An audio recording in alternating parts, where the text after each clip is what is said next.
podcast for all your sports and entertainment. What's up, Alley fans? Hey, check this out. I'm changing my intro to this Brad and Dan Campbell song. Hey, check it out. Tell me what you think. Alleylife, Alleylife, Alleylife. Tell them boys, get that noise. I want my Brad and my Dan. Biting kneecap, that's what we at. That's my swag, that's my brand. Yeah, I'm back to all that. I got racks, I got bands. Talking gritty, walking it, cause I'm a bad, bad man. Tell them boys, get that noise. I want my Brad and my Dan. Biting kneecap, that's what we at. That's my swag, that's my brand. Yeah, I'm back to all that. I got racks, I got bands. Talking gritty, walking it, cause I'm a bad, bad man. I'm Alleylife, the Lions' biggest fan. For the first time in my life, I ain't lying, man. Did you see the playoffs grown men crying, man? You just don't know how long we been dying, man. I ride with Brad Holmes, I ride with Dan, until the wheels fall off. I'ma drive the van. No matter where this team go, we ride, man. And then we pop out on the op like we slide, man. And we causing false starts, we the loudest fans. We dancing in your stadium, we vibing, man. We going through some things, but we'll survive it, man. That grit you cannot teach, it's inside the man. And it provides the man with a blueprint, a hard work that guides the man. They call me Alleylife, the biggest and the highest fan. And I put that there on Barry Herman Calvin, man. Go Lions! Get that noise, I want my Brad and my Dan. Biting kneecap, that's what we at. That's my swag, that's my brand. Yeah, I'm back to all that. I got racks, I got bands. Talking gritty, walking it, cause I'm a bad, bad man. Tell them boys, get that noise, I want my Brad and my Dan. Biting kneecap, that's what we at. That's my swag, that's my brand. Yeah, I'm back to all that. I got racks, I got bands. Talking gritty, walking it, cause I'm a bad, bad man.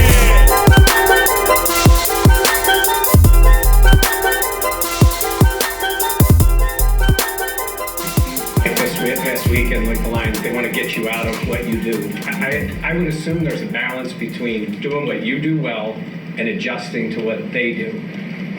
Do you think you got out of balance this past game in terms of sticking to what seems to work best for your defense? Overall, I think there's multiple things probably that led to that result, not just what they do.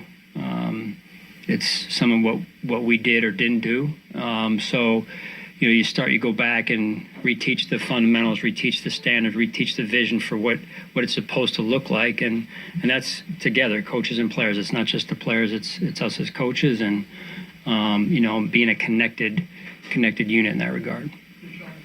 I think it went up a lot of sacks this year. What impresses you about their offensive line and how they protect Goff?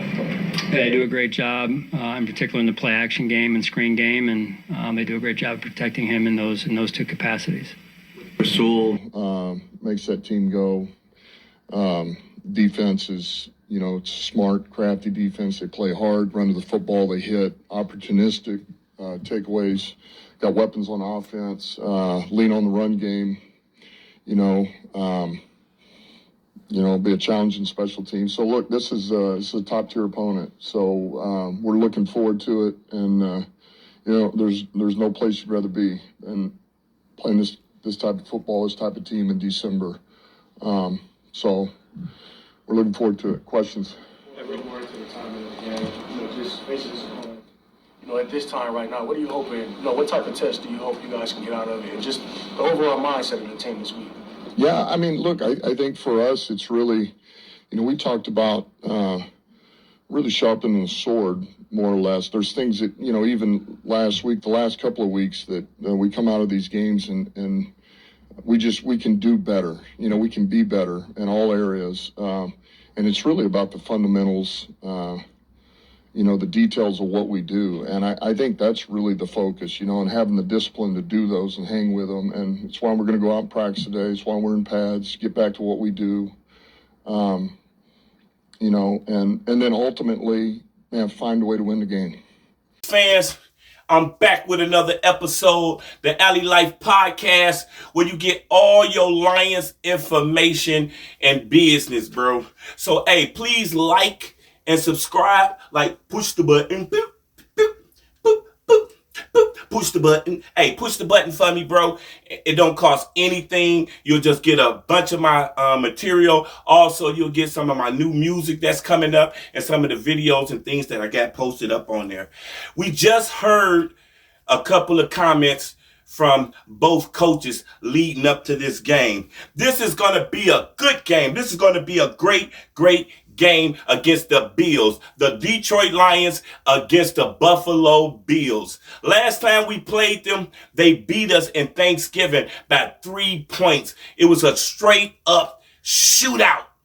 Oh my God. Hey, this episode is brought to you by Fire Ass Munchies. And that's with the AZZ. Look them up on Instagram. They got these new dropper things. And you take a drop. I'm experimenting. And we're going to see if I fall asleep or pass out before this episode. That's new Fire Munchies. They got the new concentrated drops that you just put in your mouth for those who don't feel like smoking. Anyway, we're going to get to this game. The Bills come into Ford Field looking for a win. Boy, do they want this win. They just like us. They really need this win because they want to win the AFC. Their little nemesis is the Kansas City Chiefs. They can beat the Kansas City Chiefs in the regular season, but when it comes to the playoffs, it's just not happening. So I'm sure, just like us, they're thinking, hey, we need to get that top seed in the AFC and bring Kansas City to our place and try to knock them off, finally try to knock them off there. They're leading their division, which they'll probably win by like 4 games. There's only 4 games left, so they already locked down their division because Miami has 6 games. They're the next closest person in that division. But of course, Josh Allen and the Bills, they definitely 100% want to win that AFC so they can finally bring Patrick Mahomes into their house. And I believe they feel they will have a way better chance of winning because in the playoffs, Patrick Mahomes has been his Achilles heel as far as the Bills and Josh Allen. Josh Allen is coming into this game. I mean, this guy is balling out. The Bills are doing good. They're balling out. They're 10-3. And Josh Allen is one of the best quarterbacks in the NFL, hands down. He can make all kind of throws. He got an incredible arm. Plus, he can run through you, around you, stiff arm you, run to the sideline and looking down the field to actually still make a play. This guy is incredible. He just won the game against the Chiefs. I think it was 3rd and 4. And he ran it for 20-some yards all the way into the end zone for a touchdown, breaking like 3 or 4 tackles. I mean, this guy is the truth. He's already thrown, he's already thrown for 3,023 yards and 23 touchdowns and 5 interceptions so far. His passer rating is 101.9, but he has 3 games where he has 140.1 passer rating, which is perfect passer rating. And it's sort of like similar to Jared. This is why you have the number 1 and the number 2 offense coming into battle, and we're going to see how that works out.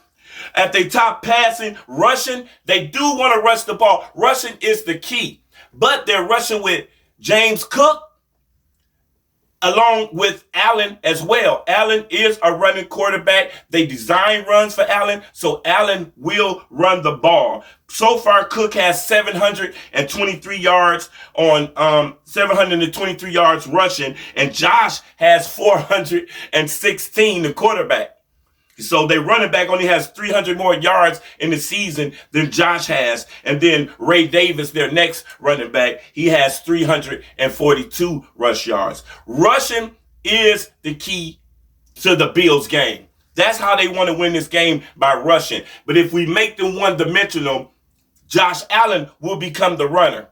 And I know before we had those issues with that type of team, but I believe those issues are solved. They have a lot of good receivers as well. They got Khalil Shakir. Khalil Shakir is their rookie Their rookie receiver, he has 65 catches for 735 yards. You know, James Cook, the running back, he has 28 catches for 204 yards.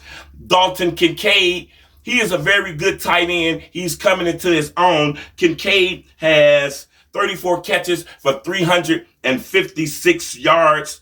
Curtis Samuel has 200 yards receiving. And their rookie, the rookie that they bought in, Keon Coleman, which I had him on my fantasy team, and he got hurt. He's just coming back from injury, so this will be his first game back, and he's accumulated 417 yards. Just to say that the Bills are kind of like the Lions because they got a good offense. They pass the ball around to everybody. As far as defense is concerned for the Bills is in the middle of the road in the pack as far as defense. As of lately, it seems like they've been struggling to stop the run in Buffalo. They had the Rams just ran on them last game. They just ran on them, which opened up the play action for Matthew Stafford, which you know, once you open the play action up for Matthew Stafford, you're going to have a long, long game on your hands. And that's what they did. They lost that game 44-42 in a real good gunslinging issue. But they could not stop the run.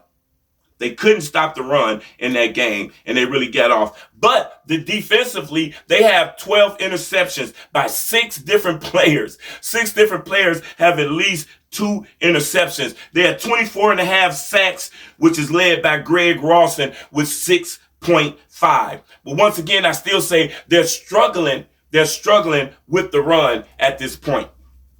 So right now, we're going to do a transition to what the Lions need to do. Transition.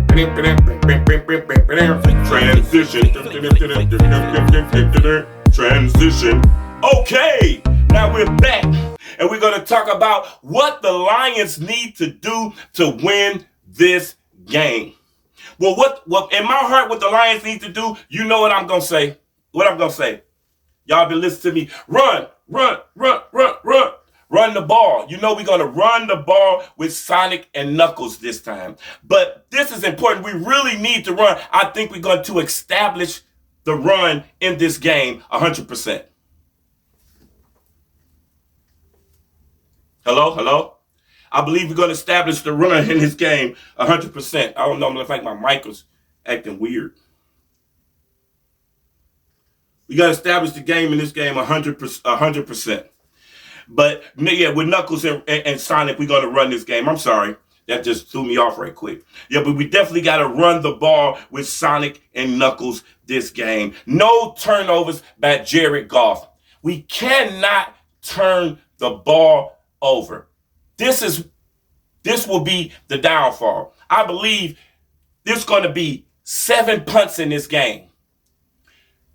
3 by us and 4 by them, and that 4th punt will cost the Bills the game. I don't know if it's going to be a shootout as far as in the 40s or 50s. I don't think we'll get there because I think the defense will do better than what people are saying. But Jared has to have a good game. Jared has to have a good game. He has to have a good game. He cannot turn the ball over, and he has to make completions. He will have to throw for over 240 yards. So if you're making any bets on the bets and it's got Jared Goff for over 240, make that bet. That's a good solid bet. Jared will have to throw for over 250 yards in this game. They must establish the run game. But I believe, what key players in this game? Key players to me, let me see, what did I write down here? Oh, Knuckles and Sonic. I already said Knuckles and Sonic would be the key players to this game. But also, I believe St. Brown and LaPorta, because I believe attacking the middle of the field, attacking their linebackers will be the game plan. That's why I said Sonic and Knuckles, because they're going to run the ball. That's going to attack the linebackers, make them come up. But they're also going to put Sonic and Knuckles out in the flat, and they're going to throw passes to Sonic and Knuckles. They're going to try to attack the linebackers the same way that the Rams tried to attack the linebackers. And I think that's a good plan because the linebacker and safety, I believe that's where the weakness is in that defense. So they're going to do that to attack. Who's back? We got on defense, we got keys to victory. It's brought to you by Fire Ass Munchies and Pure Options on Living Noise. Hey, if you go to Pure Options, once the Lions win, you get a free pre-roll. If you go to Pure Options on Living Noise in Detroit, once the Lions win, you go in there, you get a free pre-roll. Keys to the game definitely would be run the ball. But on defense, we got a lot of people back. And I know a lot of people think that we're going to struggle because of the injuries, but we got a lot of people back. We got, for one thing, my greatest comeback is Taylor Decker. Taylor Decker is coming back. Alim McNeil is coming back. Levi is coming back. Josh Pascal is coming back. DJ Reader is coming back. Oh my God. So that means we gonna ball out, man. That means we're gonna ball out with what?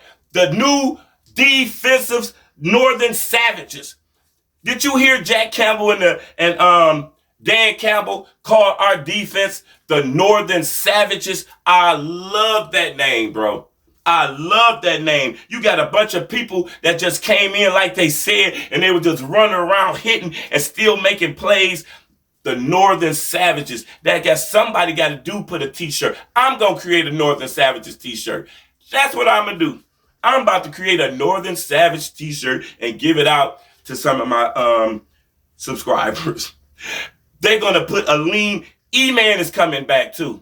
E-Man. I've been on Emmanuel Mosley ever since the beginning of the season. I've been praying for this dude to get healthy and come out and help us because I just really believe in him. And I'm really just pulling for him for all the things that he's been going through. But you have that, Alim McNeil, and everybody's coming back with Jamal Adams still coming in doing his thing now. He will have 11 days to actually have a game plan.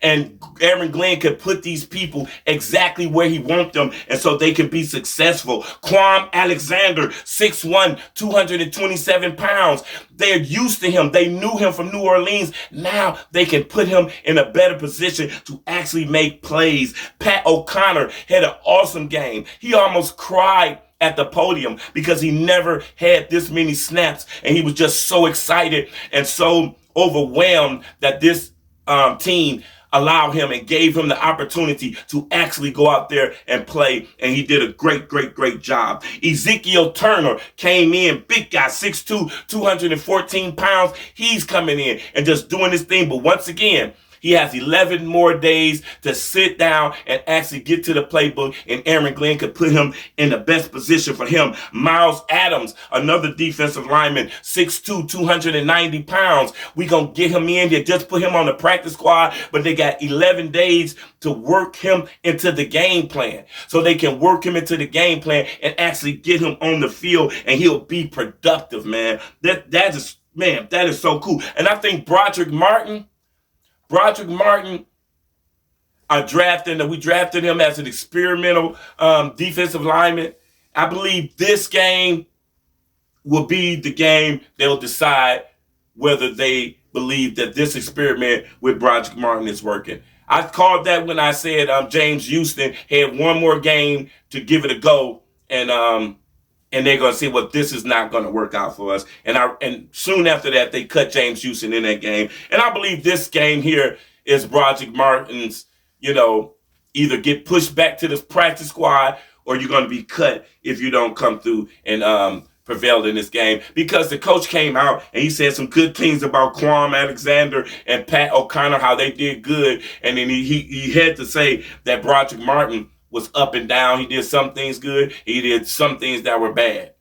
So, those, and when you're talking about Alexander and Kwame coming in doing good, they haven't even been here but a couple of days since Sunday. So if he's praising them, saying how good he did, and Broderick been here the whole time. So that just shows you that he's probably on the bubble. Also, last but not least, we definitely need to bring Jack Fox. Jack Fox is a key to all these type of games, especially the close games, the games where we playing real high talent, because flipping the field and changing field position is very important in this game. All right, man, that's it for the game. I made this a real short video, but I do want to know, did you know that we are in the playoffs? The Lions have clinched a playoff. Oh, my man. We clinched a playoff.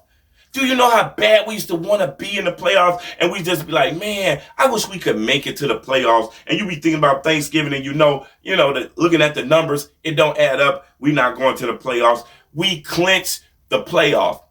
And the good thing about it is nobody is talking about it. Ain't that a good thing? Nobody is talking. They don't care. So what? We've got more things that we trying to accomplish in this year, man. Jared, last game, Jared threw to 6 players 5 times. 6 players caught 5 passes each. And that was an NFL record.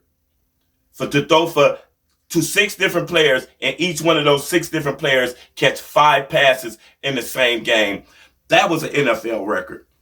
This is the first time we ever been 11-1, 11 game winning streak. This is the first time we ever been 12-1 start ever. Man, this team is doing some things that's so amazing. I love this team. That's why I wrote the Brad and Dan Campbell song, because this team is just that deal. I love this team. Hey, like and subscribe to my channel. We're going to win this game, though, 35-28. 35-28 is my prediction. We will win this game 35-28. I always keep some Kool-Aid. 35-28. Hey, like and subscribe to my channel. Hey, yo, bro, I really, really appreciate it. We're going to build this thing up, build this thing up and go straight to the Super Bowl together, bro. We definitely going to the Super Bowl together, bro. Hey, matter of fact, I'm about to play my Dan Campbell song again. I'm going to change that into my actual intro. So, yeah, like and subscribe to my channel, Alleylife Podcast. Ooh, ah, ooh, ah. I burn. Ooh, ah, ooh, ah. Right. Tell them boys, get that noise. I want my brand and my dance. Biting kneecap, that's what we at. That's my swag, that's my brand. Yeah, I'm back to all that. I got racks, I got bands. Talking gritty, walking me, cause I'm a bad, bad man. Tell them boys, get that noise. I want my brand and my dance. Biting kneecap, that's what we at. That's my swag, that's my brand. Yeah, I'm back to all that. I got racks, I got bands. Talking gritty, walking me, cause I'm a bad, bad man. I'm Alleylife.